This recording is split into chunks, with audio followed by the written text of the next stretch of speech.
कोई सुविधा नहीं, कोई फैसिलिटी नहीं, कोई आर्मी नहीं, कोई પોલીસ નહીં। જયારે મોટા મોટા નેતા આવે કોઈ વીઆઈપી માટે પાછળ કેટલી ગાડી ઉપર હેલિકોપ્ટર શેનાથી હાલે છે? ટેક્સ પે કરે છે એના ઉપર નથી। વીઆઈપી માટે જે સર્વિસ છે એ આ લોકો માટે કેમ નથી? હું નીચે આર્મી કેમ્પમાં ચિલ્લાઈને કહેતી હતી કે ઉપર કેટલા લોકો જખમી છે, તમે લોકો જલ્દી કંઈક કરો। અમે ઉપરથી પડતા આખડતા નીચે ઉતરાતી હજી ઉપર કોઈ ફેસિલિટી ગઈ નહોતી। ઉપર આટલું બધું થઈ ગયું હતું, નીચે આર્મીને ખબર કેમ ન પડી કે ઉપર આ થઈ ગયું છે? આતંકવાદી અમારી સામે આવીને ગોળી મારી જાય છે, હિન્દુ મુસલમાનને અલગ કરીને હિન્દુના બધા ભાઈઓને ગોળી મારી છે। તો આપણી આર્મી કરે છે શું? લાખોની સંખ્યામાં આર્મી હતી ત્યાં, અને જે ટુરિસ્ટ પ્લેસ છે ત્યાં કોઈ આર્મી મેન નહીં, કોઈ પોલીસમેન નહીં કે કોઈ ફર્સ્ટ એડ કિટ નહીં, કાંઈ જ સુવિધા નહીં।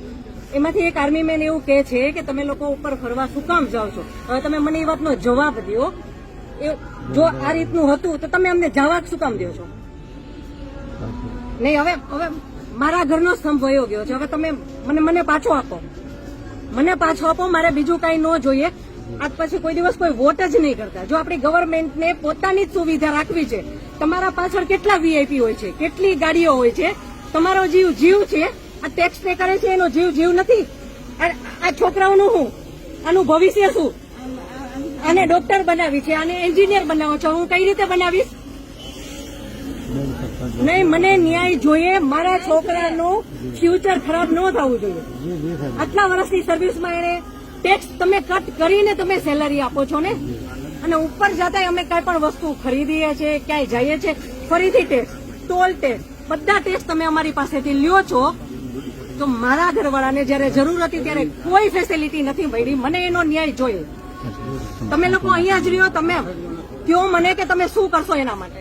આ એક નહીં, આના જેવા જેટલા ભાઈઓ બધા નિર્દોષ હતા, બધા આવડા છોકરા હતા। નહીં, સરકાર ખાલી કહે છે કે અમે કરશું, આ બધું બની ગયું, આ બધાને હોસ્પિટલ ખબર નહીં શું ફેસિલિટી મળી ન મળી।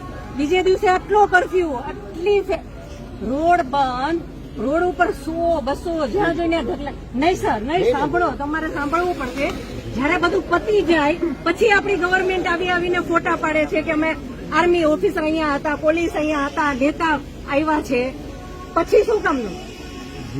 અને આર્મી ઓફિસર એવું કેમ બોલી શકે કે તમે લોકો ઉપર જાઓ છો શું કામ ફરવા? અને ત્યાં એક બોલ્યો તો બાકીના બધા સાંભળતા હતા, તો કોઈ કઈ ત્યારે કેમ ન બોલ્યું? અમે ત્યારે એમ બોલ્યા કે આર્મી મુર્દાબાદ કે આર્મી હાય હાય, તો અમને પકડીને કેમ અંદર ફેંકી દે છે?